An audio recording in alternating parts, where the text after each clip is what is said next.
అద్వైత ఆత్మ విజ్ఞానాన్ని మనకు ఉపదేశం చేస్తూ ఉన్న గురువులందరికీ నమస్కారం చేసుకుని, మళ్ళీ మనము మన భాగవతంలో 5వ స్కందంలో వ్యాసుల వారు నేర్పిస్తూ ఉన్న విషయాల్ని గ్రహిస్తూ వెళ్దాము. పోయిన వారంగా మనం చదువుతూ ఉన్న విషయం ఏమి అంటే, అధికారాన్ని ముందు నిరూపిస్తున్నారు.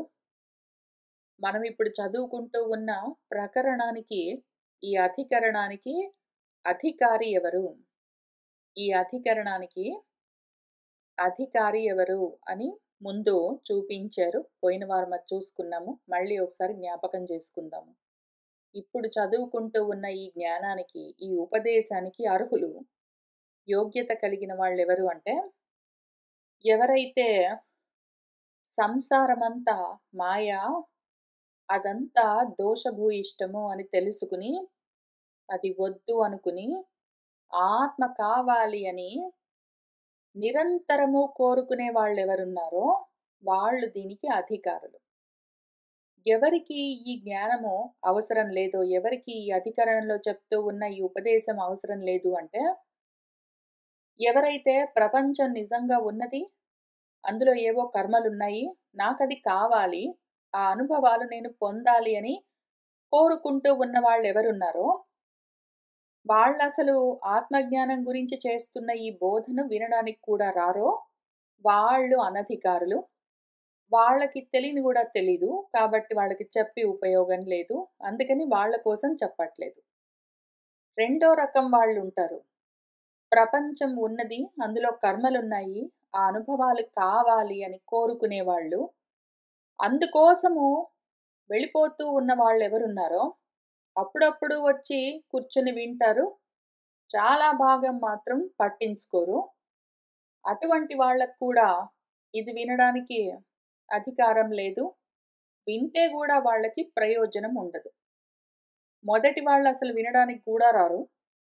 రెండో రకం వాళ్ళు అప్పుడప్పుడొచ్చి కూర్చొని వింటారు, కానీ వాళ్ళకు ప్రయోజనం తక్కువ. అయితే మూడో రకం వాళ్ళుంటారు. వాళ్ళు ప్రపంచం గురించి, పరాత్మ గురించిన వివేక జ్ఞానంతో ఉంటారు.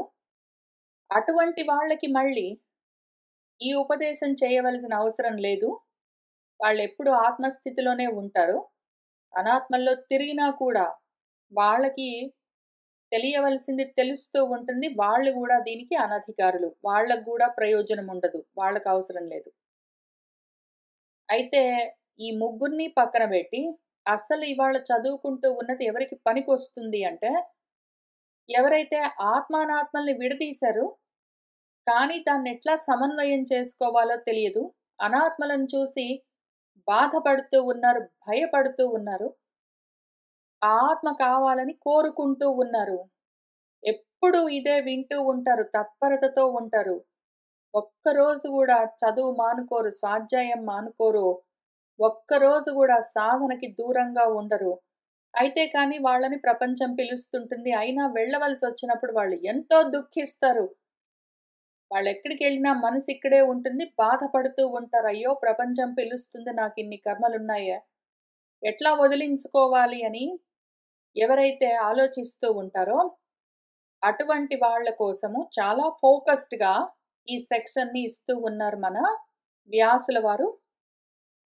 అప్పుడేం జరిగింది అంటే, 4 స్కందంలో మన వ్యాసుల వారు ఎక్కడ ఆపారు, ఎక్కడ ఉపదేశాన్ని పూర్తి చేశారు అంటే, అదిగో ప్రచేతసులున్నారు. వాళ్ళు ముందు పరమశివుడి దగ్గర, దాని తర్వాత నారదుల వారి దగ్గర ఉపదేశాన్ని పొందారు. ఆ తర్వాత వాళ్ళు ప్రపంచంలోకి వెళ్ళి కర్మలు చేసుకుంటూ ఉన్నారు. తర్వాత వాళ్ళు దాటిపోయుండొచ్చు. ఆ తర్వాత ఇంతా విన్న మన విదురుల వారు మైత్రేయ మహర్షి చెప్పవలసిన ఉపదేశమంతా పూర్తి చేసిన తర్వాత, అవునండి గురువుగారు, నాకు మొత్తం అర్థమైంది అన్నాడు.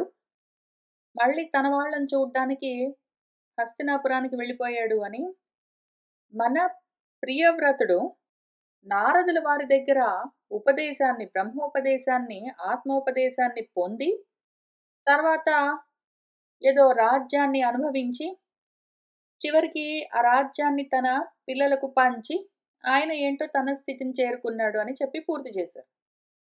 దాంతో వెంటనే మన శిష్యుడికి ఏమనుమానం వచ్చింది అంటే, గురువుగారు అంత ఆత్మజ్ఞానాన్ని సాధించి కూడా, అటువంటి గురువుల దగ్గర ఆత్మవిద్యను పొంది కూడా, వీళ్ళెందుకండి మళ్ళీ ప్రపంచంలోకి వెళ్ళిపోయారు అని ఆయన అడిగాడు.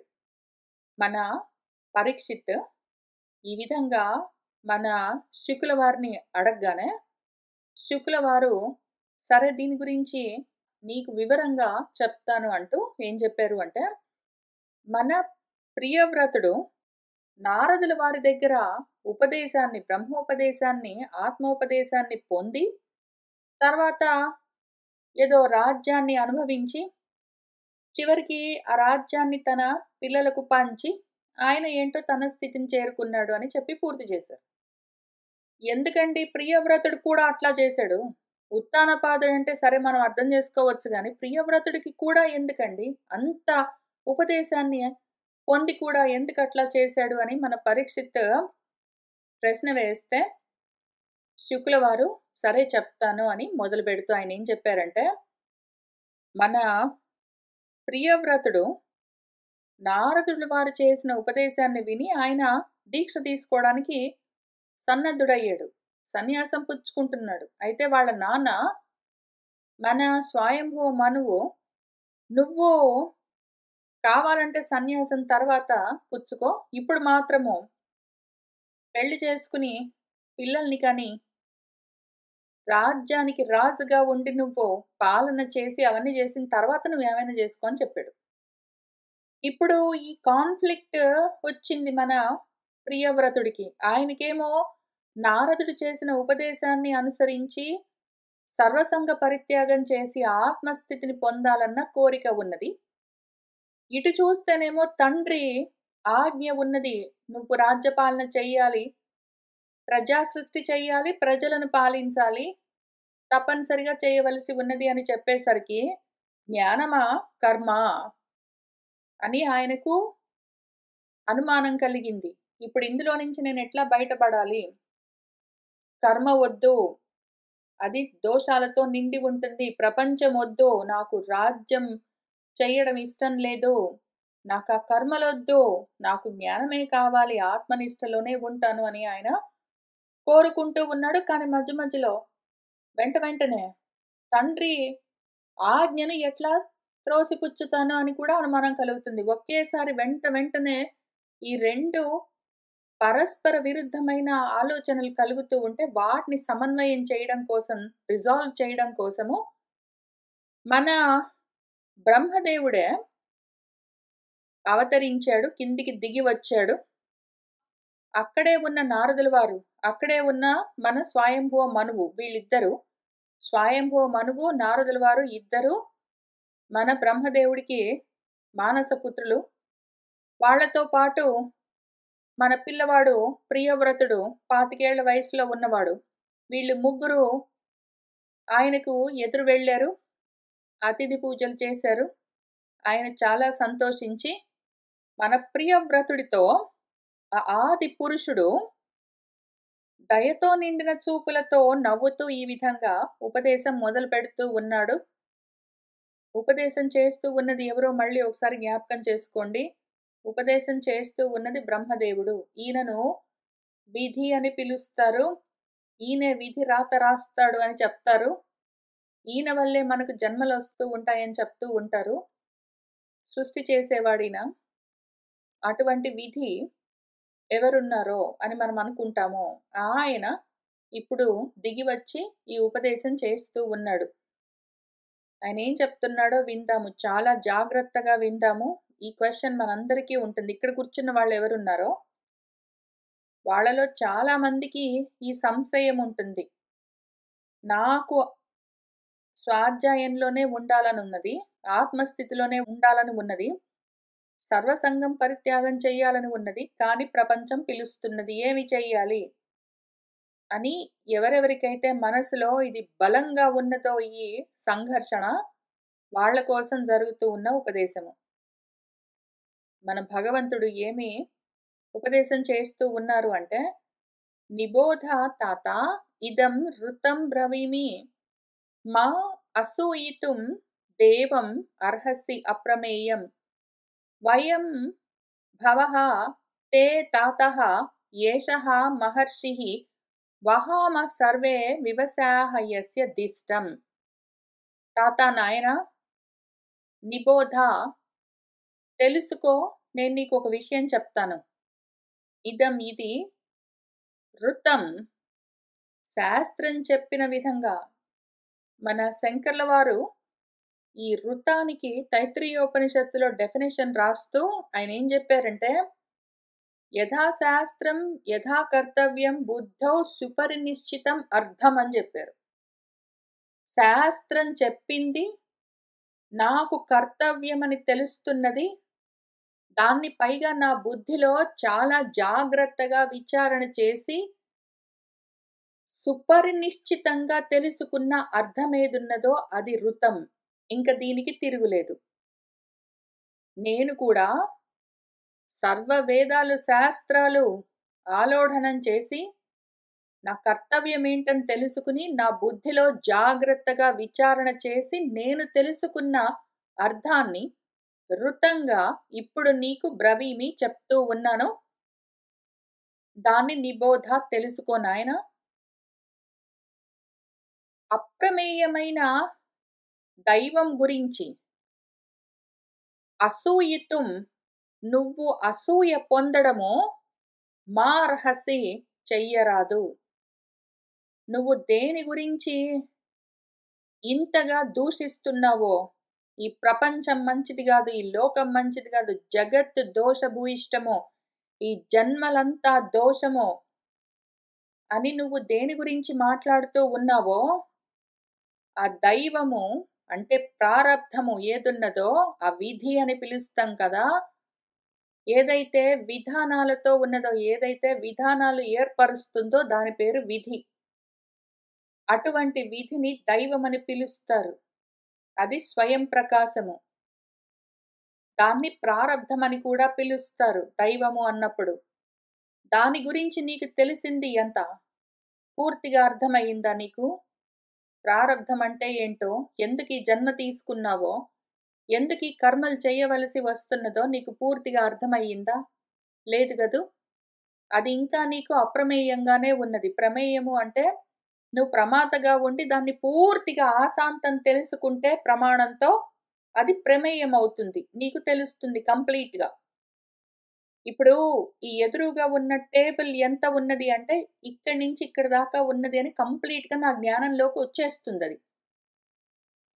లేదా నేను కావాలంటే పర్వతం దగ్గరికి వెళ్లి దూరం నుంచి ఆ పర్వతాన్ని చూస్తే గూడా అది పర్వతం ఎంత ఉన్నదని ఇక్కడి నుంచి అక్కడి దాకా అని కంప్లీట్‌గా నా జ్ఞానంలోకి వచ్చేస్తుంది. ఏదో ఒక పెద్ద ఏనుగుని చూస్తే గూడా ఆ ఏనుగు మొత్తం నా జ్ఞానంలోకి వచ్చేస్తుంది. అప్పుడు ఆ ఏనుగైనా, పర్వతమైనా, ఈ ఎదురుగా ఉన్న టేబుల్ అయినా ప్రమేయము. నేను ప్రమాతగా దాన్ని కంప్లీట్‌గా నా జ్ఞానంలోకి తెచ్చేసుకున్నాను. ఆ రకంగా నువ్వు ఇప్పుడు మాట్లాడుతూ ఉన్న ఈ జన్మ గురించి, సంసారం గురించి, ప్రారబ్ధ కర్మల గురించి కంప్లీట్ నాలెడ్జ్ తోటున్నావా? లేదు గదా! ఇంకా అది ప్రమేయం కాలేదు. అది నీకింకా అప్రమేయము. పూర్తిగా తెలియట్లేదు గదూ! ఎందుకీ జన్మ ఎత్తావో, ఎందుకీ కర్మలు చేస్తూ ఉన్నావో, ఎవరి వల్ల ఈ కర్మలు నడుస్తూ ఉన్నాయో, ఎట్లా ఇందులో నుంచి బయటపడతావో, పూర్తిగా నీకు జ్ఞానం ఉన్నది అంటే అప్పుడది ప్రమేయం అవుతుంది. ఇప్పుడు లేదు గాబట్టి అది అప్రమేయము. నీకింకా సాంతం తెలీదు. నీకింకా పూర్తిగా జ్ఞానము కలగలేదు గాబట్టి అది అప్రమేయంగా ఉన్నది. నీకింకా తెలియకుండా ఉన్నది కంప్లీట్‌గా. నీకు పూర్తిగా తెలియని దాని గురించి, అటువంటి దైవం గురించి, ప్రారబ్ధం గురించి తెలిసి తెలియక అందులో దోషాలు చూడడము, ఆ గుణంలో దోషం చూడడం అసూయ. అసూయ అన్న దానికి అర్థమేమి? గుణంలో దోషం చూడడం. నీకు తెలియని దాంట్లో దోషాలను చూస్తూ ఉన్నావు, అట్లా చెయ్యడము మా అర్హసి, చెయ్యరాదు, వద్దు, చెయ్యకు. నీకింకా పూర్తిగా తెలియదు. నీకు తెలిసినప్పుడు దాని గురించి ఈ విధంగా తృణీకార భావనతో మాట్లాడడము, దాన్ని చూసి విసుక్కోవడము, దాన్ని చూసి కోపగించుకోవడము, ఏవగించడం అవన్నీ చెయ్యవు. తెలిస్తే చెయ్యవు. నీకు పూర్తిగా తెలియట్లేదు గాబట్టే చేస్తూ ఉన్నావు. మనుషుల్ని విసుక్కోవడము, ప్రాణుల్ని, జీవుల్ని విసుక్కోవడము, ప్రతి దాంట్లో దోషాలు చూడడము, అసలు జన్మే ఇంత, జన్మ మంచిది గాదు, అసలు బ్రతికుండడమే మంచిది గాదు అనుకోవడము, సంసారాన్ని తిట్టుకుంటూ కూర్చోవడం ఇవన్నీ ఎవరు చేస్తారు? ఇవన్నీ అంటే ఏంటో సమ్యక్ జ్ఞానం కలగనివాడు. ఇవన్నీ అంటే ఏంటో అన్న సమ్యక్ జ్ఞానం కలిగినవాడు, అంతా నేనే అన్న జ్ఞానం కలిగిన తర్వాత దేన్ని దూషిస్తాడు? దేంట్లో దోషాలెన్నుతాడు? అటువంటి వాడు తెలుసుకున్నది తెలుసుకుంటాడు. వాడికి ఈ విషయం ప్రమేయము. నీకింకా తెలియదు. అప్రమేయంగా ఉన్నది గాబట్టే, నీకింకా అంతా ఆత్మస్వరూపం అని పూర్తిగా అవగాహన రావట్లేదు గాబట్టే, కొంత ఏదో వేరుగా ఉన్నది అని కర్మని దూషిస్తూ, ఆ కర్మల వల్ల వచ్చిన జన్మని దూషిస్తూ, ఆ జన్మలతో ఉన్న సంసారాన్ని దూషిస్తూ కూర్చున్నావు. చెయ్యరాదు, తగదు, వద్దు, తెలియని దాని గురించి చెడుగా మాట్లాడరాదు.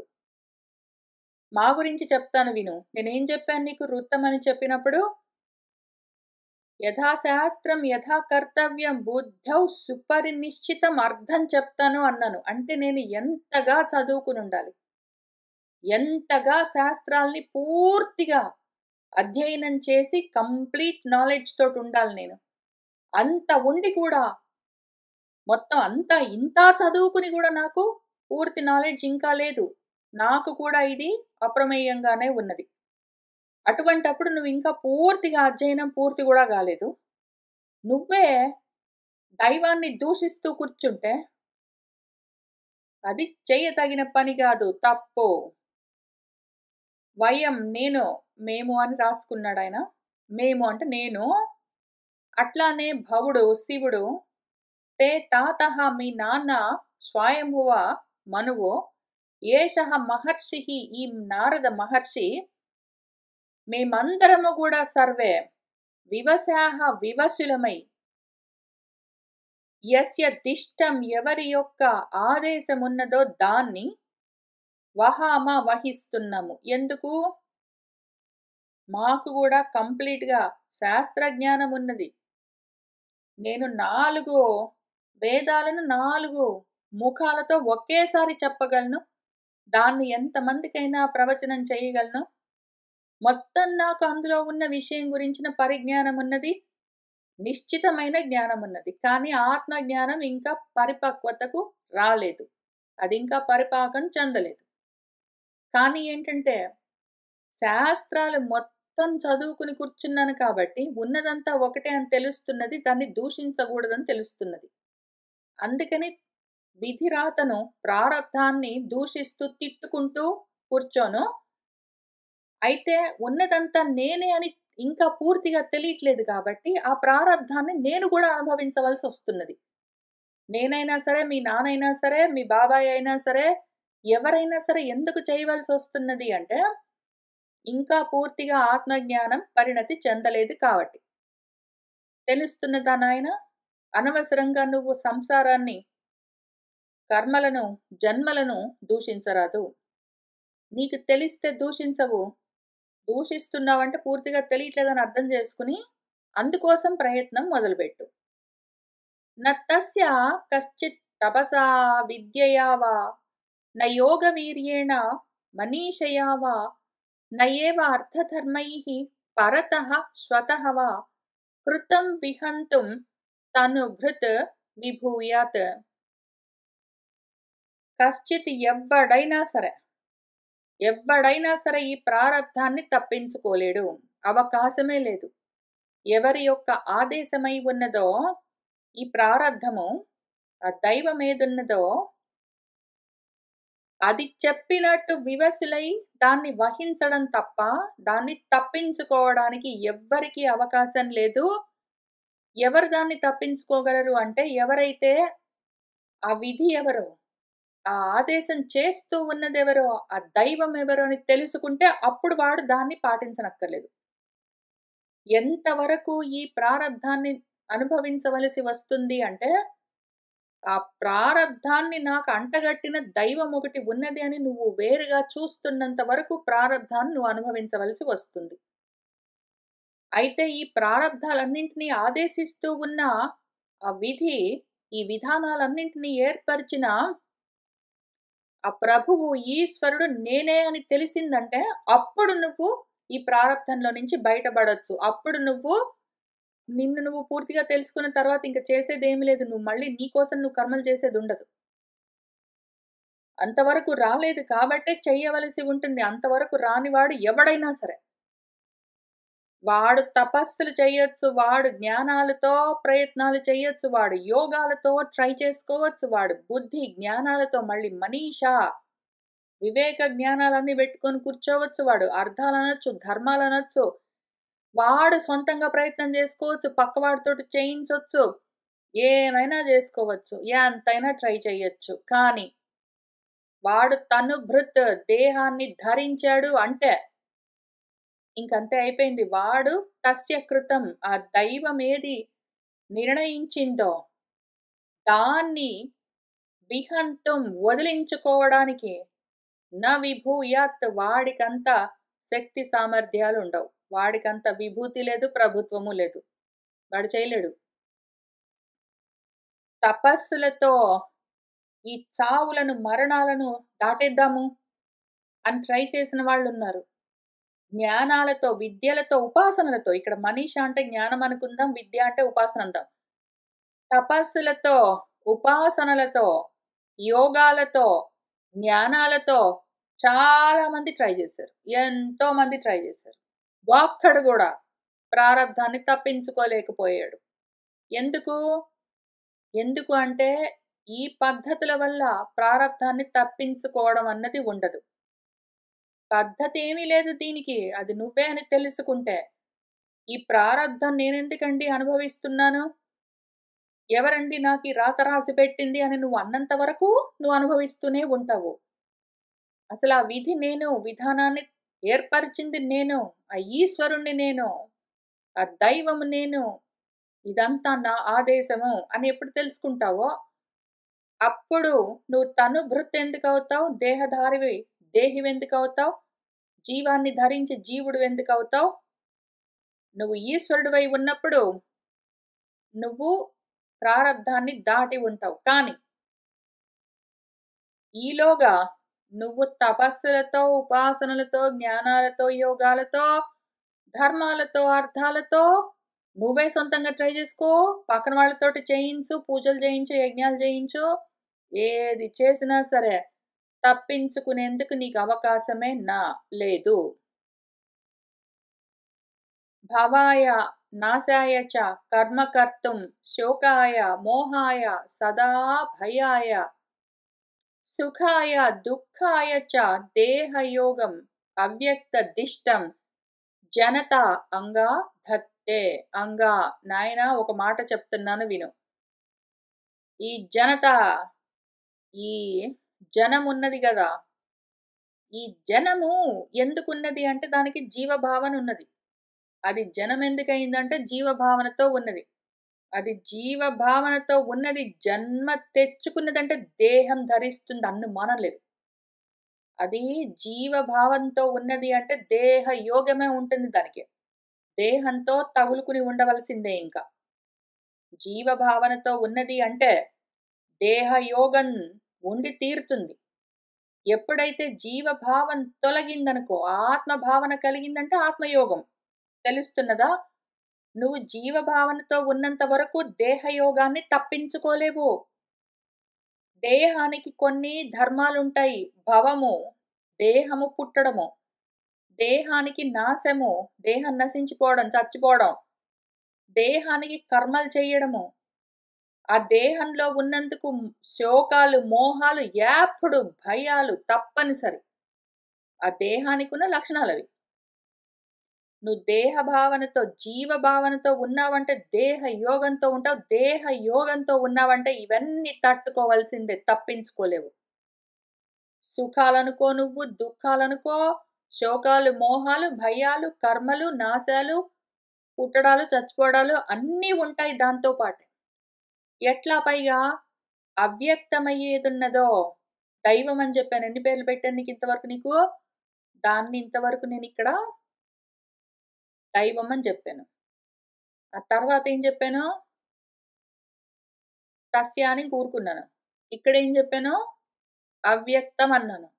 అదేదున్నదో దాని దిష్టం ఇది. దాని దిష్టం, దాని ఆదేశం. దాని ఆదేశాన్ని బట్టి ఈ జీవభావంతో ఉన్నవి దేహయోగం బెట్టుకుని పుట్టడానికి, చావడానికి, కర్మలు జేయడానికి, శోకాలకు, మోహాలకు, భయాలకు, సుఖాలకు, దుఃఖాల కోసమే ఉంటుంది దేహం. వాటన్నింటిని వివసుడై వాడు ధరించి తీరవలసిందే. తప్పించుకోవడానికి వీల్లేదు. యత్ వాచి తంత్యాం గుణకర్మ దామభిః సుదుస్తరైః వత్సా వయం సుయోజితాః సర్వే వహామః బలిం ఈశ్వరాయ ప్రోతాః నసీవ ద్విపదే చతుష్పదః. మేమందరము ఎట్లా వహిస్తూ ఉంటామో తెలుసా? ఈ బరువులు, ఈ సంసారమన్న భారాన్ని మేమెట్లా వహామా అని చెప్పే గదా! వహిస్తుంటామో తెలుసా? వివసులమై ఈ సంసారాన్ని, ఆయన ఆదేశాన్ని, ఆ ఈశ్వరుడి ఆదేశాన్ని, ప్రారబ్ధాన్ని, ఆ దైవాన్ని మేము వహిస్తాము వివసులమై అని చెప్పాను గదా! వివసులమై అంటే ఎటువంటి వివసత్వం తెలుసా? పూర్తిగా పశుత్వం. పశువులమై మేము పాశాలకు బద్ధులమై ఏదో ఒక చతుష్పదం ఉన్నదనుకో, 4 కాళ్ళతో ఉన్న జంతువు, ఏదో ఆవో, ఎద్దో, ఏదో ఒకటున్నదనుకో, అవన్నీ ద్విపదానికి అంటే 2 కాళ్ళతో ఉన్న జంతువు మనిషికి నసిప్రోతాహ ఇవ ముక్కుకు తాళ్ళు వేసి మనిషి ఈ జంతువుల్ని, పశువుల్ని ఎట్లా తన పనుల కోసం వాడుకుంటూ ఉంటాడో, అట్లానే ఈ ఈశ్వరుడు ఈ జీవభావనతో దేహ ధర్మాలన్నీ ధరించి ఉన్న, ఇంకా పూర్తిగా ఆత్మజ్ఞానం కలగని మా వంటి వాళ్ళని కూడా, లేదా పూర్తిగా కాకపోతే కొంతగా గూడా లేదు. అసలు కొంచెం గాని, పూర్తిగా గాని ఆత్మజ్ఞానం ఇంకా కలగలేదు అంటే, ఇంకా ఆ తత్వము, ఈశ్వర తత్వము అప్రమేయంగానే ఉన్నది అంటే, అటువంటి వాళ్లకు ముక్కుతాళ్ళు వేసి, వివసులను చేసి, పాశాలకు బద్ధులను చేసి, పశువుల్లాగా కర్మలు చేయిస్తూ ఉంటాడు. తెలుస్తూ ఉన్నదా? ఏదైతే వాచితంత్యాం వాక్కులన్న తాళ్లతో, పాశాలతో కట్టి, సుదుస్తరైః గుణకర్మ దామభిః గుణాలు, కర్మలు అన్న తాళ్లతో, అవి దుస్తరము, తప్పించుకోవడం అస్సలు కుదరదు. గుణాలు, కర్మలు అన్న పాశాల నుంచి బయటపడ్డం అన్నది అవకాశమే లేదు. వాటిని పెట్టి వాక్కులన్న తంతులతో, తాళ్లతో మేమందరము ఓ వత్స నాయనా సుయోజితాః బాగా కట్టబడ్డాము. మేమందరము గూడా, నువ్వు నేనని గాదు, అందరము ఆ వాక్కులన్న పాశాలకు, గుణాలు, కర్మలు అన్న తాళ్లకు బద్ధులము. ఎంత గట్టిగా బిగుసుకున్నామంటే, అందుకని వివశులమై తప్పించుకోలేక సర్వే అందరము ఈశ్వరాయ, ఆ ఈశ్వరుడికి, ఆ దైవానికి బలిం వహామహ బలులను సమర్పిస్తూ ఉంటాము. మమ్మల్ని మేము బలిగా సమర్పిస్తూ ఉంటాము. ఇంతకీ ఆ ఈశ్వరుడివి నువ్వు అని తెలుసుకున్నావంటే, అప్పుడు ఆ ఈశ్వరుడి నువ్వు అన్న ఎరుక కలిగింది అంటే, ఆ మెలకువ వచ్చింది అంటే, ఇంక అప్పుడు నీకు ఈ గుణాలు లేవు, కర్మలు లేవు, పాశాలు లేవు, పశువు గాదు, నువ్వు జన్మలెత్తక్కర్లేదు, నువ్వు కర్మలు చేయక్కర్లేదు, నీ పాటికి నువ్వుంటావు. కానీ ఇంకా అది కలగనంత వరకు మాత్రం ఇవన్నీ ఉంటాయి. తిట్టుకుని ఉపయోగం లేదు. ఎందుకు కలుగుతున్నాయని తెలుసుకో. ఈశాభిసృష్టం హి అవరుంధ్మహే అంగా దుఃఖం సుఖం వా గుణకర్మసంగాత్ ఆస్థాయ తత్తద్యత్ అయుంక్తే నాదః చక్షుష్మతా అంధాః ఇవ నీయమానాః.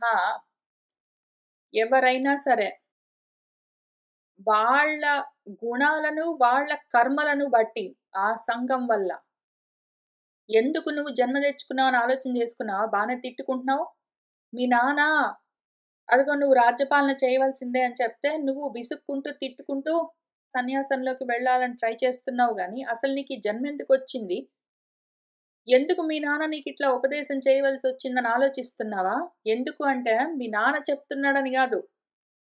నీలో ఉన్న గుణాలు, కర్మలు వాటి వల్లే ఆ నాథుడు వీటన్నింటిని నడిపిస్తూ ఉన్నవాడు. నాథుడు అంటే నాథ ఇంక వేరే వాడు లేడు. ఆ తత్వం ఏదున్నదో ఈశ్వర తత్వము. అది కాక వేరేది లేదు. అది వాడి గుణాలను, వాడి కర్మల్ని బట్టి యత్ ఆయుంక్తే ఏది, ఏ రూపాన్ని, ఏ బాడీని, ఏ జన్మని ఇస్తే తత్తత్ అటువంటి దాన్నే. నాకు ఈ గుణాలున్నాయి, ఈ కర్మలు చేయాలన్న ఉద్దేశాలున్నాయి అంటే, ఆ కర్మలు చేయడానికి ఆ గుణాలతో ఉండి, ఎటువంటి దేహమైతే బాగుంటుంది అని ఆలోచన చేసి, ఆ నాథుడే, ఆ ఈశ్వరుడే అటువంటి ఒక రూపాన్ని ఇస్తే, దాన్ని ఆస్థాయ పెట్టుకుని ఇంక కూర్చొని, ఆ ఈశ్వరుడి వల్లే ఈ గుణాలకు, ఆ కర్మలకు ఎటువంటి సుఖాలు, దుఃఖాలు ఇవ్వాలని మళ్ళీ ఆయనే విధానాలన్నీ ఏర్పరిచి కూర్చుని, వాటిని ఇస్తూ ఉంటే, ఆయన చేత సృష్టింపబడ్డ ఈ దుఃఖాలనో, సుఖాలనో అంగా నాయనా మేమందరము అవరుంధ్మహే అనుభవిస్తూ ఉంటాము. ఎట్లానో తెలుసా? వివస్సులమై అని చెప్పానొకసారి. తర్వాత ఎంతటి వివసత్వం అంటే పశుత్వము. పాశాలకు బద్ధులైన పశువులకు ముక్కుకు తాళ్ళు వేసి ఈడ్చుకుని పోతూ ఉన్నట్టు అని చెప్పాను గదా! ఆ ఈడ్చుకుని పోవడం నియమానము ఎట్లా ఉంటుంది అంటే, చక్షుష్మత అంధాః ఇవ. కళ్ళున్నవాడు కళ్ళు లేని పశువులకు తాళ్ళు వేసి లాక్కుని పోతూ ఉంటే, వేరే దారి లేక అట్లా ఈడవబడుతున్నట్టు ప్రతివాడు దాని చేత నడిపించబడుతూ ఉంటాడు. తెలుస్తూ ఉన్నదా? నువ్వు ఈ దేహం చూసుకుని, ఇది నేను అనుకుంటావు, ఈ జన్మ అంటావు, ఈ కర్మలు అంటావు, ఈ ప్రపంచం అంటావు. ఇవన్నీ గూడా అంధతమస్సు లోకాలు. గుడ్డి చీకట్లతో నిండి ఉన్న జన్మలు. ఈ గుడ్డి చీకట్లతో ఉన్న జన్మలు ఎందుకు అంటే, ఆత్మ ప్రకాశం లేదు మరి. ఆత్మ ప్రకాశం లేని గుడ్డి చీకట్లతో నిండి ఉన్న జన్మల్ని బెట్టుకుని అయితే కానీ అటువంటి దేహాల్లో గూడా ఆత్మ ఏదున్నదో ఆ ప్రకాశము అది నడిపిస్తూ ఉంటే, ఇవన్నీ గుడ్డి పశువుల్లాగా పశువులంటే యానిమల్స్ జంతువులని మళ్ళీ అటు వెళ్ళరాదు. పశువులు అంటే పాశాలకు బద్ధులై, అదిగో ఆత్మ ప్రకాశం, ఆత్మ చైతన్యం నడిపిస్తుంటే ఇవి తోలుబొమ్మల్లాగా కదులుతుంటాయి. తోలుబొమ్మలు కూడా గుణధామాలకు గుణాలు అంటే తాళ్ళనర్థం. ఆ తాళ్ళకు కట్టబడి తోలుబొమ్మలు ఎట్లా కదులుతూ ఉంటాయో, వాటికెంత జ్ఞానమున్నది, అంతే జ్ఞానం ఈ దేహాలకుంటాయి. నువ్వు నేను ప్రియవ్రతుడిని అని అనుకున్నంత వరకు అంధతమస్సన్న జన్మ, గుడ్డి చీకట్లతో నిండి ఉన్న జన్మలో ఉండి, గుణాలతో, కర్మలతో కట్టబడి పశువులాగా నువ్వు, అందులోనే ఉన్న నువ్వు, నిన్ను నువ్వు తెలుసుకోకుండా ఉన్నావు గదా! ఏదైతే ఆత్మస్వరూపమై, ఆత్మ ప్రకాశమై ఉన్నావో చైతన్యము, ఆ నువ్వే ఇదిగో నేను ప్రియవ్రతుడిని, స్వయంభూ కొడుకుని అని అనుకుంటూ ఉన్న నిన్ను నడిపించుకుంటూ ఉన్నావు. దీన్ని నువ్వు రిజాల్వ్ చేశావంటే, నేను వేరు, ఆత్మ వేరు అని అనుకోవడం మాని, ఆ భేద ప్రవృత్తిని వదిలి, ద్వైతాన్ని వదిలిపెట్టి, నేనే అని నువ్వు తెలుసుకున్నావు అంటే, నాథుడు వేరే లేదు నేను అని తెలుసుకున్నావు అంటే, అప్పుడు నువ్వు పశువువు గాదు, నీకు పాశాలు లేవు, నీకు గుణాలు లేవు, నీకు కర్మలు లేవు, అందుకని జన్మలు లేవు. తెలుస్తున్నదా? అంతవరకు ఉంటాయి. ఇదంతా అభిసృష్టం. ఈశ్వరుడి చేత అల్లబడ్డ నెట్‌వర్క్, జాలగూడు.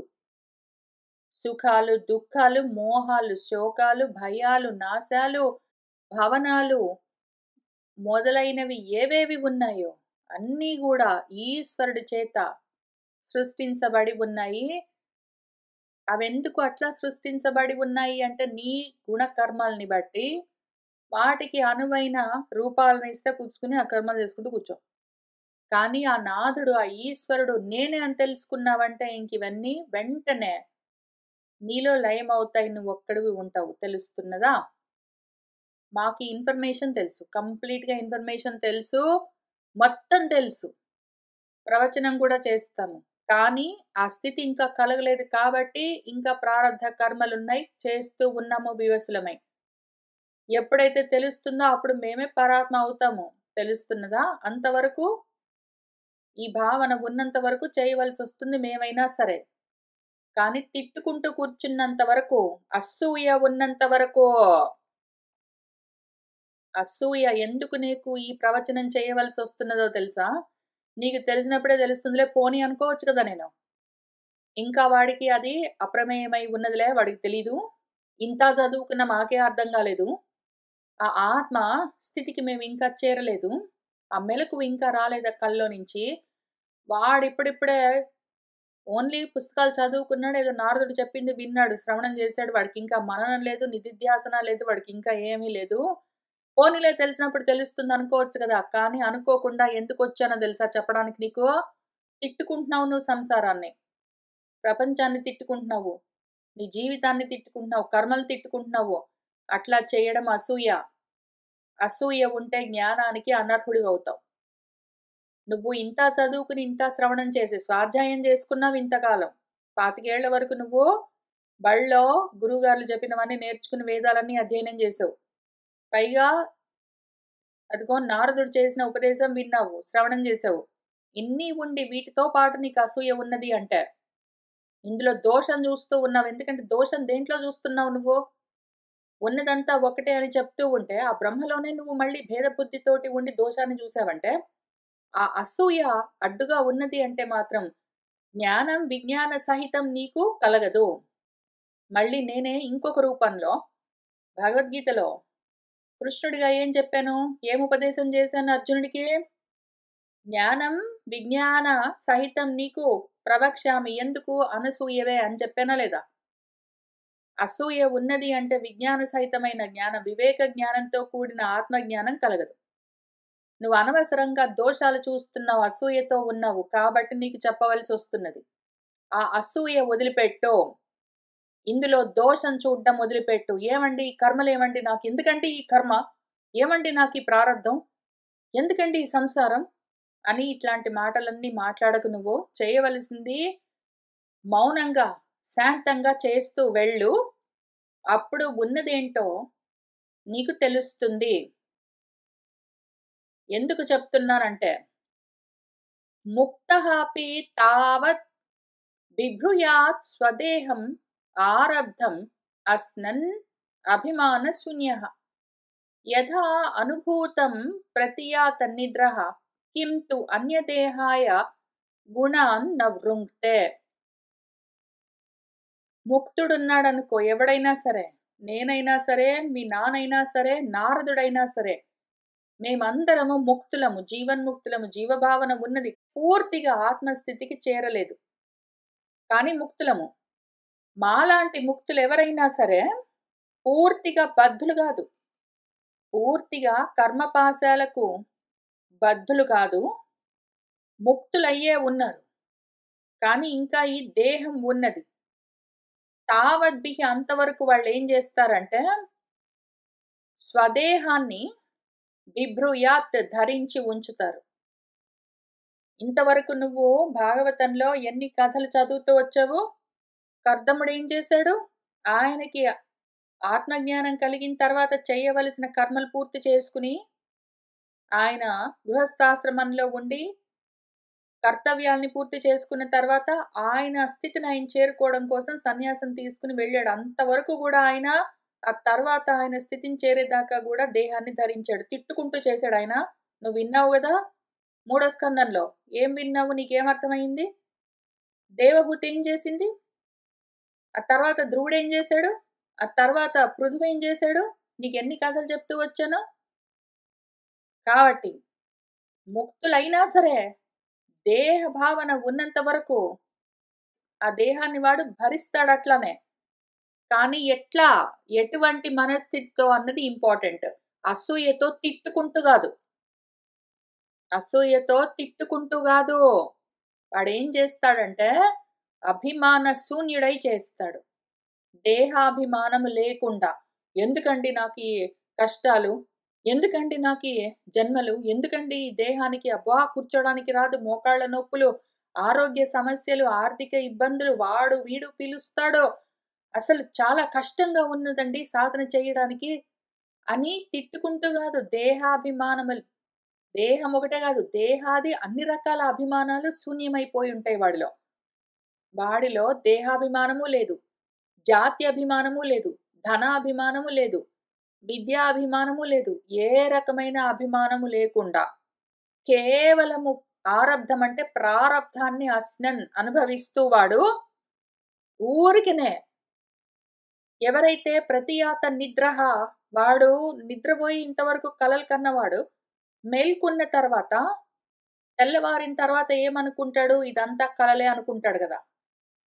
యథా అనుభూతం అందులో ఏదో రాత్రిపూట కలగన్నాడు వాడు. కలలో ఏవో చూసినట్టున్నాడు. అవన్నీ కలలో ఉన్నంత సేపు నిజంగా ఉన్నాయని అనుకున్నా గూడా, మేల్కొన్న తర్వాత అది కల అని వాడికెట్లా తెలుస్తుందో, అట్లానే ఈ ముక్తుడేం జేస్తాడంటే, ముక్కుకు తాళ్ళు వేసి ఉంచినట్టు ఆ దేహాన్ని, ఆ ప్రారబ్ధం నడిపిస్తుంటే గూడా, ప్రారబ్ధము దేహాన్ని నడిపిస్తుంది నన్ను కాదు అన్న ఆలోచనతోటే నిద్రలో నుంచి మేల్కొన్నవాడు దాన్ని కలగా ఎట్లా చూస్తూ ఉంటాడో అట్లానే వీడు జాగ్రత్తవస్థలో గూడా జరుగుతున్నదంతా కలగానే చూస్తూ ఉంటాడు.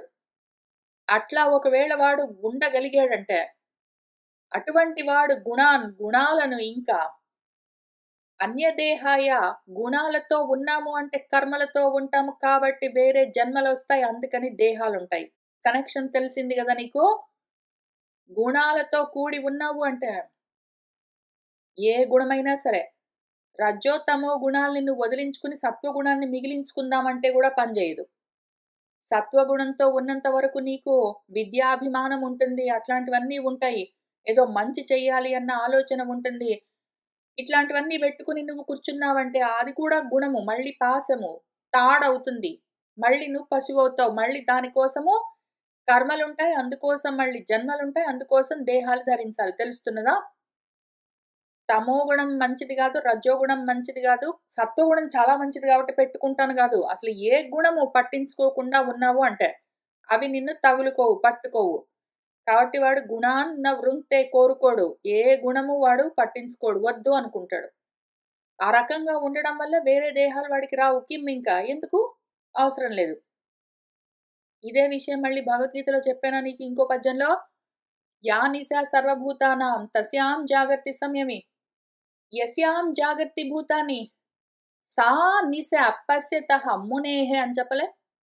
అట్లానే రాత్రి నిద్రపోయి కలలు కంటూ ఉన్నప్పుడు మెలుకున్నాక అది కల అని ఎట్లా తెలుస్తుందో, అట్లానే ఈ జాగ్రత్త అవస్థ గూడా కలే అని నీకు ఇందులో నుంచి మొత్తం అన్ని కలల్లో నుంచి నువ్వు మెలుకుని నీ స్థితిలో ఉన్నప్పుడు నీకు తెలుస్తుంది.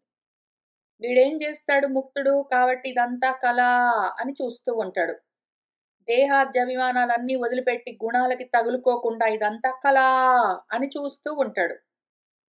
వాడు దేహాద్యభిమానాలన్నీ వదిలిపెట్టి గుణాలకి తగులుకోకుండా ఇదంతా కలా అని చూస్తూ కానీ దేహం ఉన్నది గాబట్టి ప్రారబ్ధ కర్మలు నడుస్తూ ఉంటే ప్రారబ్ధ కర్మలు దేహాన్ని నడిపిస్తున్నాయి నన్ను కాదు అనుకుని ఉంటాడు. ఆ విధంగా దేహంలోనే ఉండి కూడా ముక్తుడై ఉండాలి వాడు. అటువంటి వాడికి మళ్ళీ అన్య దేహం రాదు. తెలుస్తున్నదా నీకు? ఈ ఉన్నంత వరకు దేహం ఉంటుంది. అందులో ప్రారబ్ధ కర్మలుంటాయి. ఎందుకంటే ఉన్నాయని నువ్వు అనుకుంటున్నావు. భయం ప్రమత్తస్య వనేషు అపి స్యాత్. అతః సహ ఆస్తే సహ షట్సపత్నః.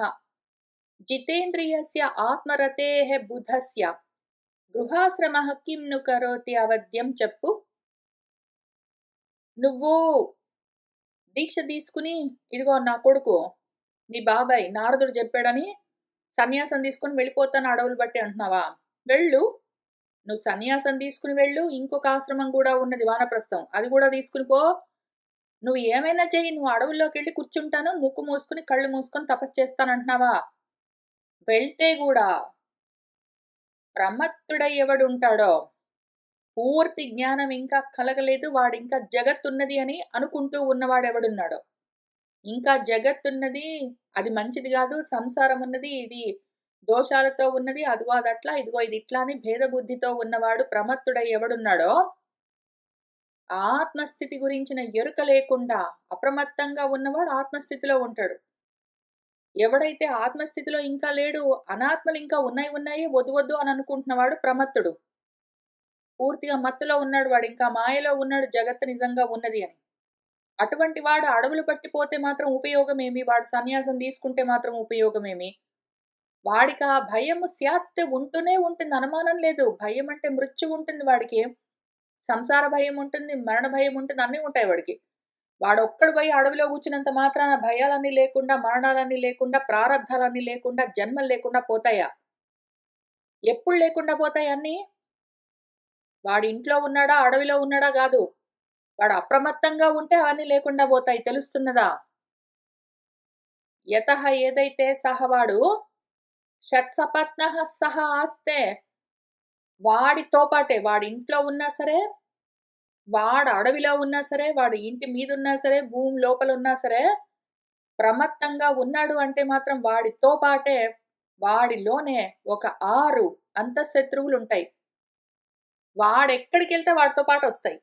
ఈ 6 లోపలే వాడిలోనే ఉన్న వాడి శత్రువులు వాడెక్కడికెళ్తే వాడితో పాటొస్తాయి. వాడు ఇంట్లో కూర్చోవచ్చు, అంతఃపురంలో కూర్చోవచ్చు, వాడు అడవుల్లో కూర్చోవచ్చు, నీళ్ల మధ్యలో దూరొచ్చు, వాడేమైనా జేయొచ్చు. వాడు చెట్టెక్కి కూర్చోవచ్చు, ఆకాశంలో ఎగరొచ్చు. వాడు ఏమి చేసినా సరే వాడితో పాటే ఉన్నాయి గదా! వాళ్ళలో ఉన్న వాడి 6 శత్రువులు. ఏవి? చెప్పు?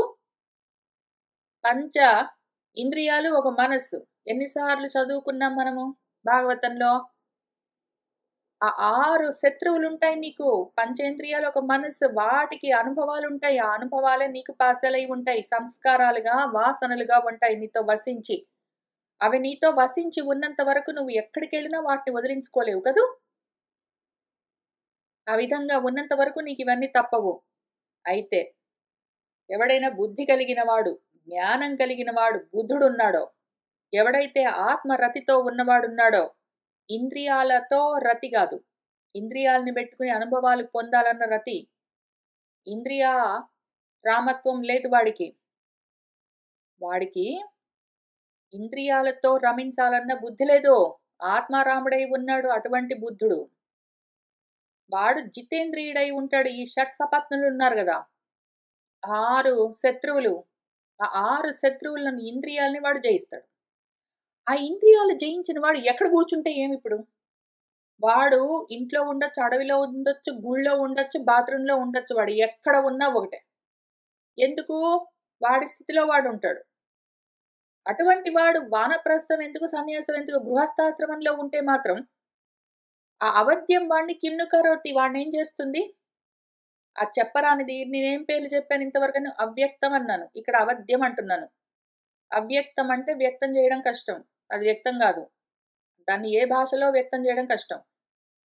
అవధ్యం అంటే వద్ చెప్పడానికి వీలు లేకుండా ఉంటుంది. అంటే మళ్ళీ అవ్యక్తం. అది చెప్పరానిదేదున్నదో ఎక్స్‌ప్లెయిన్ జేసి, అది నిన్నేం చేస్తుంది? నువ్వెక్కడ కూర్చుంటే ఏమి? నీలో ఉన్న అంతఃశత్రువుల్ని నువ్వు కంట్రోల్‌లో పెట్టుకొని కూర్చున్నావంటే, నువ్వు వాటి వశంలో లేవు అంటే, నువ్వు వివసుడివై, పాశాలకు బద్ధుడివై కర్మలు చేస్తూ కూర్చోవాల్సిన అవసరం లేదు కదా! అంత సింపుల్. నువ్వు ఏ ఆశ్రమంలో ఉన్నావు అని ముఖ్యం గాదు. నువ్వు సన్యాసాశ్రమంలో ఉండి కూడా, నీ షట్‌సపత్నులతో పాటు కూడి ఉన్నావనుకో, ఇంకది వ్యర్థం. నువ్వు గృహస్థాశ్రమంలోనే మధ్యలోనే ఉండి కర్మలు చేస్తున్నట్టుగా ఉన్నా గూడా, నీ షట్‌సపత్నుల్ని నువ్వు జయించావంటే చాలు. ఇంకా ఆ అవధ్యం, అనాథుడు, ఆ ఈశ్వరుడు, ఆ అవ్యక్తం, ఆ దైవం అని ఇన్ని పేర్లతో పిలిచాను అదేంటో ఒకటి. అది నిన్నేం చేస్తుంది ఇంకా? చెప్పు? ఆ ప్రారబ్ధం ఏం చేస్తుంది ఇంక నిన్ను? ఆ విధి. యః షట్సపత్నాన్ విజిగీషమాణః గృహేషు నిర్విశ్య యతేత పూర్వం అత్యేతి దుర్గాశ్రితః ఊర్జితారీన్ క్షీణేషు కామం విచరేత్ విపశ్చిత్. యః ఎవడైతే విపశ్చిత్ విజ్ఞానం కలిగిన వాడు, వివేక జ్ఞానం కలిగిన వాడున్నాడో, వాడు షట్సపత్నాన్ విజిగీషమాణః ఈ 6 అంతఃశత్రువులను జయించాలని కోరుకుంటున్నవాడున్నాడనుకో, వాడేం చెయ్యాలి అంటే వాళ్ళలో ఇంకా ఈ 6 శత్రువులు వాళ్ళలో ఉన్నాయి గదా! పూర్తిగా జయించలేదు. ఈ 6 ఉన్నాయి అంటే కోరికలుంటాయి, కోపాలుంటాయి కదా! ఇంద్రియాలు ఇంకా ప్రవర్తిస్తూ ఉన్నాయంటే కోరికలు, కోపాలుంటాయి. ఇందాక పైన ఇంకో పద్యంలో చెప్పినట్టు వాడికి శోకాలు, మోహాలుంటాయి, భయాలుంటాయి, సుఖాలుంటాయి, దుఃఖాలుంటాయి, కర్మలుంటాయి, కాష్టాలుంటాయి అన్నీ ఉంటాయి కదా! ఇప్పుడు వీడు వాటిని జయించాలి అని కోరుకున్నవాడున్నాడనుకో, వాడేం చెయ్యాలంటే, ఇంకా వాడు పూర్తిగా వాటిలో నుంచి కోరికల్లో నుంచి బయటపడలేదు కాబట్టి, ముందు ఆ కోరికల్ని ధర్మంగా సాధించుకునే ఆశ్రమం, గృహస్థాశ్రమం ఉన్నది. అందుకే మీ నాన్న ఏం చేశాడు, నువ్వు చదివావా మనుస్మృతి? చదివావా పూర్తిగా? ప్రాక్షిప్తాలు లేకుండా ఉన్నది ఉన్నట్టు మీ నాన్న చెప్పినట్టు చదువుకున్నావా? అందులో ఆయన పాపం ఎంత దూరం చెప్పాడు గృహస్థాశ్రమం గురించి. ఆయన ఎందుకు అంత జాగ్రత్తగా అందరికి చెప్పుకుంటొచ్చాడు? సన్యాసాశ్రమం అంటే ఏమి? వానప్రస్థం అంటే ఏమి? వానప్రస్థంలో ఎట్లా ఉండాలి? సన్యాసంలో ఎట్లా ఉండాలి? బ్రహ్మచర్యం అంటే ఏమి? అందులో ఏం చేయాలి? ఇందులో ఏమి చేయాలి? ఎందుకు అని అంత ఎక్స్‌ప్లెయిన్ చేసాడే. ఏం చదివావు నువ్వు అందులో? మీ నాన్న చెప్పాడు కాబట్టి నువ్వు చదవకుండా మానుకున్నావా? లేదా మనవాడే గదా అని పట్టించుకోలేదా? అంతా తెలిసినవాడు, ఇంతా చెప్పినవాడు, ఆ ఋషుల్ని కూర్చోబెట్టి మనుస్మృతి మొత్తం ఉపదేశం చేసినవాడు తెలియకే గృహస్థాశ్రమంలో ఉన్నాడా? మిమ్మల్నందరిని కన్నాడా? పెంచుతున్నాడా? ఏమనుకుంటున్నావు నువ్వు? ఎందుకు చేస్తున్నాడని తెలుసుకోవు? కాబట్టి ఇంకా అంతఃశత్రువుల్ని కంప్లీట్‌గా నిగ్రహించలేదు అంటే అటువంటి వాడు ముందు గృహేషు నిర్విశ్య గృహస్థాశ్రమంలోకి ప్రవేశించి పూర్వం ఫస్ట్ యతేత ప్రయత్నం జేసుకోవాలి. ఈ షట్‌సపత్నులున్నాయి గదా! వీటిని కంట్రోల్ చేయడం గురించి జాగ్రత్తగా ముందు గృహస్థాశ్రమంలో అడుగుబెట్టి అందులోనే ఉండి ప్రయత్నపూర్వకంగా వాటిని కంట్రోల్‌లోకి తెచ్చుకోవాలి. ఎందుకిది ముఖ్యము అంటే గృహస్థాశ్రమంలో మీ నాన్నే రాసిపెట్టాడు. చాలా నియమాలుంటాయి. కోరికల్ని, కోపాల్ని కంట్రోల్ చేసుకొని ధర్మంగా ఎట్లా జీవితం నడపాలి అన్న విషయం గురించి చాలా నియమాలుంటాయి. వాటిని అట్లనే చేసుకుంటూ వస్తే దానివల్ల స్వాధ్యాయము మళ్ళీ మీ నాన్న ఎంత జాగ్రత్తగా స్వాధ్యాయము, ప్రవచనం వదిలిపెట్టొద్దో అని ఎన్ని సార్లు చెప్పాడు. స్వాధ్యాయం వదిలిపెట్టకుండానే ధర్మంగా ఎట్లా వ్యవహరించాలి అని వాటిని జాగ్రత్తగా యజ్ఞంలాగా చేస్తూ వస్తే చిత్తం శుద్ధమవుతుంది. ఆ తర్వాత నువ్వు 50 ఏళ్ల తర్వాత తల నెరిసింది, కళ్ళు, కళ్ళు అన్నీ పనిచేయడం మానేసాయి. బిడ్డలు గూడా పెద్దవాళ్ళయ్యారనుకున్నాక నువ్వు కావాలంటే నీ భార్యతో గాని, లేదా నువ్వొక్కడివైనా సరే, అప్పుడు వానప్రస్థానికి వెళ్ళు, సన్యాసానికి వెళ్ళు పర్వాలేదని చెప్పాడా లేదా ఆయన? మీ నాన్న ఇంకేం జెప్పాడు? కోరికలున్నాయి అంటే గృహస్థాశ్రమాన్ని బైపాస్ చేసి, నువ్వు డైరెక్ట్‌గా సన్యాసాశ్రమానికి వెళ్ళలేవు గానీ, వానప్రస్థానికో దేనికో దానికి. ఒకవేళ నిజంగా నీకు కోరికలు లేవనుకో, నిజంగా గూడా అంతటి వైరాగ్యం ఉన్నది అంటే, గృహస్థాశ్రమం అవన్నీ చేయవలసిన పని లేదు. డైరెక్ట్‌గా వెళ్ళిపోవచ్చని గూడా చెప్పాడు గదా! నీ మనస్థితి అక్కడ లేదింకా. కోరికల్లోనే ఉన్నది కదూ! అందుకనే గృహస్థాశ్రమంలోకి వెళ్ళి ఎట్లా ఒకడు రాజున్నాడనుకో, వాడికి ఊర్జితమైన శత్రువులున్నారు. బాగా ఉద్ధతితో ఉన్న శత్రువులు వాడి మీద దండెత్తి వస్తూ ఉన్నారు అంటే రాజేం చేస్తాడు? తన కోట దుర్గాన్ని ఆశ్రయించి లోపలే ఉండి యుద్ధం చేస్తాడు కదా! ఆ విధంగా అత్యతి ఆ కష్టాన్ని దాటుతాడు. అట్లా అన్ని వైపుల నుంచి నీ సపత్నులు 6 సపత్నులు తెచ్చి నీకు రకరకాల కోరికల్ని లోపల పడేస్తూ ఉంటే నువ్వేం చేయొచ్చు? నీలోనే నువ్వు ధర్మమన్న కోట గట్టుకుని, ఆ ధర్మాన్ని అర్థాలను ధర్మంగా సాధించాలి. 3 అని చెప్పాడు కదా మీ నాన్న మళ్ళీ. ఆయనేం చెప్పాడు? 3 ఉన్నాయని త్రివర్గం అన్నాడు. ధర్మార్థ కామాలు అని. అర్థ కామాలను ధర్మంగా సాధించేందుకు ఇది మార్గం అని చెప్పాడాయన.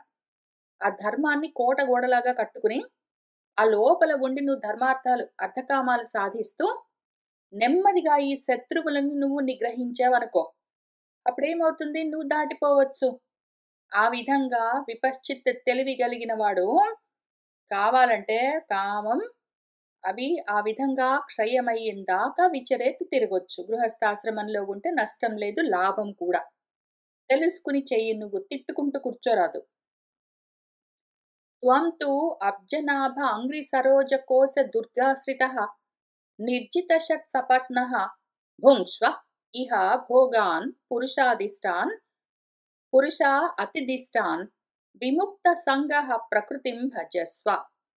త్వంతు నువ్వేం చెయ్యి అంటే, ఇప్పుడు నేను నీకు ఫైనల్‌గా ఒక ఉపాయం చెప్తున్నాను.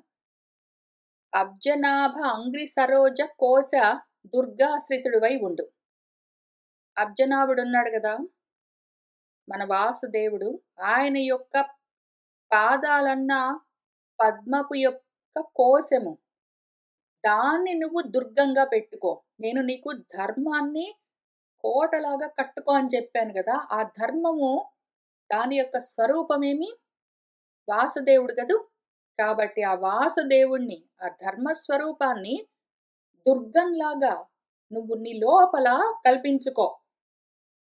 దాన్నే నువ్వు నీ లోపల మనసులో ఒక దుర్గంలాగా, దుర్భేద్యమైన కోటలాగా కట్టుకో. బయట్నించి అధర్మాలు, కోరికలు, రకరకాల శత్రువులన్నీ, మోహాలు, శోకాలు ఏవి లోపలికి రాకుండా ఆ కోటలోనే నువ్వుండి, నిన్ను నువ్వు కాపాడుకుంటూ నీ మనసు చుట్టూ ఈ కోట కట్టు. కట్టి అందులోనే ఉండి, ఆ లోపలే ఉన్న ఈ అంతఃశత్రువులన్నింటినీ నువ్వు గెలువు. ఆ దుర్గాన్ని ఆశ్రయించి, ఆ ధర్మాన్ని నువ్వు దుర్గంలాగా, కోటలాగా కట్టుకుని లోపల ఉండి దాన్ని ఆశ్రయించి, ఆ లోపలే ఉన్న నీలోనే ఉన్న ఈ షట్సపత్నుల్ని 6 శత్రువులని నిర్జించి నువ్వప్పుడేం చెయ్యొచ్చు? ఈలోగా ఈ దేహమున్నది, దానికేదో ప్రారబ్ధం ఉంటుంది. ఆ ప్రారబ్ధాన్ని ఆ పురుషుడు మళ్ళీ ఇంకొక పేరు చెప్తున్నాను. ఉన్న ఒక్కదానికే ఎన్నో పేర్లు చెప్తున్నాను. దానికసలు పేరు లేదు. అయినా గూడా చెప్పవలసొస్తుంది గాబట్టి పురిలో నీతో పాటే ఉన్నది అది. నువ్వే అయి ఉన్నది ఆత్మ. నీకు తెలియట్లేదు గదా! అందుకని అది ఇంకా అప్రమేయమై ఉన్నది. ఆ పురుషుడి చేత అతిధిష్టాన్ ఆదేశింపబడ్డ ఏ భోగాలున్నాయో, ప్రారబ్ధానుసారంగా అనుభవించవలసిన భోగాలు బాడీకి ఉంటాయి. అవి భుంక్స్వ అనుభవిస్తూనే ఒకవైపు విముక్త సంగః గొప్ప వైరాగ్యంతో నీ ప్రకృతిని నువ్వు భజస్వ. నీ స్వరూపాన్ని నువ్వు పొందగదు. ఇప్పటికి నీకేమి నష్టం వచ్చింది? దేహానికేవో ప్రారబ్ధ కర్మలుంటాయి. అవి చేస్తూ ఉంటాయి. అదేదో అనుభవిస్తూ ఉంటుంది. పోనీ అనుకో, చూస్తూ ఉండు సాక్షి మాత్రంగా. నువ్వు మాత్రం వైరాగ్యంతో, జ్ఞానంతో నీ స్థితిలో నువ్వుండు. ఇప్పుడు ఎందుకు దేన్ని తిడుతున్నావు నువ్వు? చెప్పు. అటువంటి అసూయ పెట్టుకుంటే నీకిటువంటి జ్ఞానం కలుగుతుందా? అర్థం చేసుకుంటున్నావా? అని మన గురువుగారు బ్రహ్మదేవుడు మన ప్రియవ్రతుడికి ఉపదేశాన్ని పూర్తి చేశారు. ఇంకా తర్వాత ఏం జరిగింది ఏమి అని మన శుకుల వారు మనకు చెప్తూ వస్తారు. అయితే ఇక్కడ చాలా ముఖ్యమైన ఉపదేశాన్ని ఇచ్చారు మన వ్యాసుల వారు. మనందరము జాగ్రత్తగా విచారణ చేయవలసిన విషయము. ఊరికినే వింటే ఉపయోగం తక్కువ. దీనివల్ల మనకు ప్రయోజనం కలగాలి అంటే చెప్తున్నదేంటో మనం జాగ్రత్తగా విచారణ చేసుకుని, ఈ చివరి పద్యంలో చెప్పిన విధంగా అనుభవాలన్నీ ప్రారబ్ధంగా దేహానికుంటాయని, అవి జరుగుతూ ఉండగానే పురుష ప్రయత్నంతో, వైరాగ్యంతో నీ స్థితిలో నువ్వుండడం ఎట్లా అని ఆలోచన చేసి ఆ విధంగా ఆచరించవలసి ఉన్నది. ఇవాల్టికి ఇక్కడికి ఆపుతాను. వచ్చే వారం తర్వాత శుకుల వారు మనకేం చెప్తారో చూస్తూ వెళ్దాము. కోరుకున్న వాళ్ళందరికీ అద్వైత ఆత్మ విజ్ఞానం కలగాలని ఆశిస్తూ ఉన్నాను. శుభం భవతు.